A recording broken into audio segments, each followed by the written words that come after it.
Hello, मी उत्कर्षा. रविवारची संध्याकाळ म्हणजे भाजीपाला, इस्त्रीचे कपडे आणि काही 2-4 वस्तू घ्यायची असेल त्यासाठीच असते. आणि बाहेर आलो आहे आणि काही खाल्लं नाही असं तर कधी होत नाही. तर आम्ही आधी पाणीपुरी घेतली, ती रुहीला नाही आवडली. मग रुहीला दाबेली हवी होती, मग तिला दाबेली घेतली.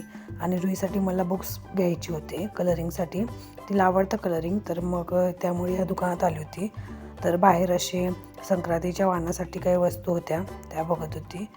मग तिच्यासाठी बुक्स घेतले, एकच घेतलं चालवलं तरी.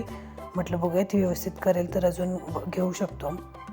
तर असे काहीसे होते वाणासाठी ट्रेज वगैरे, व्हरायटीज होत्या बऱ्यापैकी, पण खाली एक्सपेन्सिव्ह होतं. तसं तुळशीबागेत तर स्वस्त मिळतं.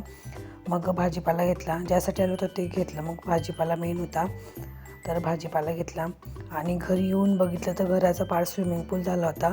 ॲक्च्युली नळ चुकून चालू राहिला होता आणि आम्ही जेव्हा खाली गेलो तेव्हा प्यायचं पाणी आलं नव्हतं आणि तो नळ तसा चालू राहिला. खाली गेल्यानंतर पाणी आलं, तर घर पार पाण्याने भरलं होतं. बेडरूम सोडला तर पूर्ण घरात पाणी झालं होतं आणि तो सगळा पसारा आवरण्यात मला 10 वाजले. आणि एवढं हेक्टिक होतं आजचं संध्याकाळ.